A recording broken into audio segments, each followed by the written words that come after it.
Hey everybody, it's the Burger Dude, and today I want to show you how I make a Buffalo Ranch chicken sandwich, but vegan as always. Now today we're using our good friend the oyster mushroom in place of the chicken. On top of that, we're going to do a little trick to infuse the breading with buffalo sauce, since I found that you sometimes end up with a soggy chicken when you coat it with the sauce after frying. So with this method, we get the best of both worlds, plus as you can see, I added some on top anyway. We're also going to make some homemade ranch by simply veganizing a non-vegan recipe. I was curious if it would work, and I was pleasantly surprised to see that it did. Now, let's get on with the show and make a vegan buffalo ranch chicken sandwich. And of course, let's start with the buffalo sauce. You have a couple of options. You can make your own from scratch. All you need is to combine equal parts vegan butter and Frank's. Just melt the butter and combine with the Frank's, and that's basically it. You can add any other seasonings like garlic powder or whatever, but honestly, butter and Frank's is quite excellent. You can also do what I'm going to do and just use Frank's buffalo sauce, which is accidentally plant-based. According to my research, it has natural butter type flavor, but no animal products in it. Pretty wild stuff. Next up, the oyster mushrooms. Here we go. This is what they look like. I can find these at Whole Foods or just about any Asian market. Now, if you want to make a bigger patty like I'm going to, the only thing to keep in mind is these clusters where they all meet up. It can get a little chewy, but that's okay. We got a trick to help tenderize them. You can also break off individual caps and fry them on their own and just pile them up on a sandwich if you like as well. Totally up to you, but today I'm going to make a big old fried patty. So something we're going to do to help tenderize the mushrooms and break them down a bit is marinate them in a buffalo buttermilk mixture. And it's worth noting that this recipe is for 8 ounces of mushrooms, which should give you 2 to 3 patties depending on the size. But this is the first part of infusing the buffalo flavoring in the breading itself. All we need to do is combine some unsweetened plant milk. I'm using Ripple, combine that with some apple cider vinegar and then some buffalo sauce.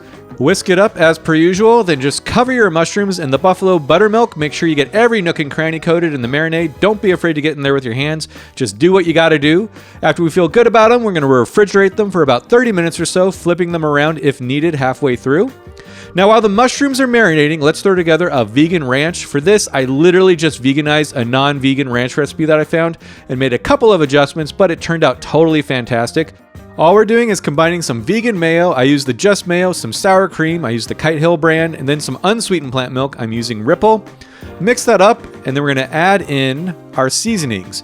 Now, I might have added a bit more than the recipe calls for, but we're going to start off with some dried dill, and then some dried parsley, some dried chives, garlic salt, a little bit of onion powder, and then a few shakes of black pepper to taste.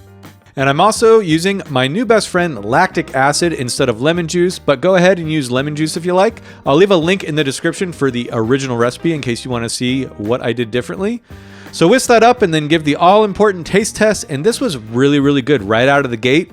Of course, you can use store-bought ranch like this Follow Your Heart if you wish, but I wanted to see how the homemade stacked up, and I gotta say, it was nearly identical, maybe even a little bit better. So if you can whip up this vegan ranch recipe, I highly recommend it.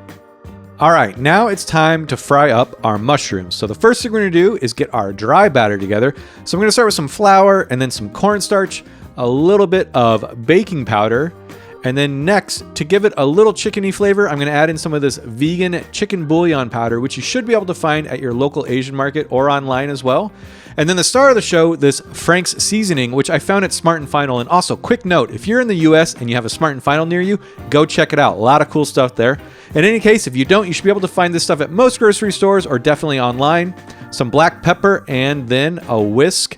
Now, we want to fill a pot with oil, ideally peanut, vegetable, or canola, but definitely not olive oil. Heat that up to 375 degrees Fahrenheit. I like to use one of these thermometers, helps out immensely. And then once our oil gets up to 375, we simply want to double dredge our mushrooms. So let the excess marinade drip off, then dredge it in the dry batter and really coat it, press it in so we get all those nooks and crannies covered, and then just repeat to double dredge, making sure to shake off the excess each time. And then, once you feel good about it, we're gonna carefully, very carefully add it to the oil, and then we're just gonna fry it up till it's beautiful and golden brown. And after a couple of minutes, you might wanna give it a flip, and then, once it's looking good to you, remove it from the pot, and I totally forgot to get a shot of when I pulled it from the oil, but you're gonna wanna let it rest on a wire rack just like that. Beautiful, look at that thing. Now, it's just time to assemble our sandwich. So, start off with a toasted bun, give it a good slathering of our homemade vegan ranch, and then some pickles are mandatory if you ask me.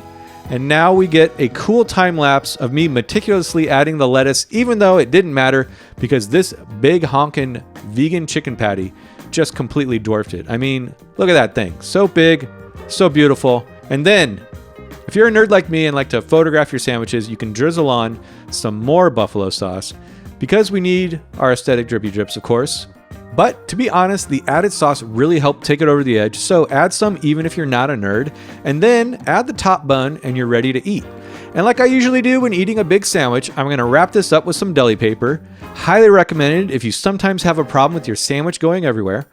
And then, as I raised it up to my mug, I realized it was a good photo opportunity. So I had to clean up the counter and go for it because why not?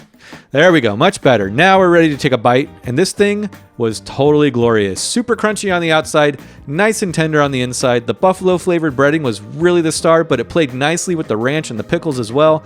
I will admit that the core got a little chewy, but the buttermilk buffalo marinade really did help with tenderizing it much more than in the past when I didn't marinate them at all. Sauce Stash actually has a video where he marinades mushrooms in sparkling water. I might have to try that next time. But regardless of that, this sandwich was in my top 10 by far, and I'll definitely be making more fried mushroom creations in the future. Let me know what you'd like to see, and if you make this one, which I highly encourage, please let me know how it goes. Tag me in your photos on Instagram. I hope you're all doing great, and I'll see ya next time.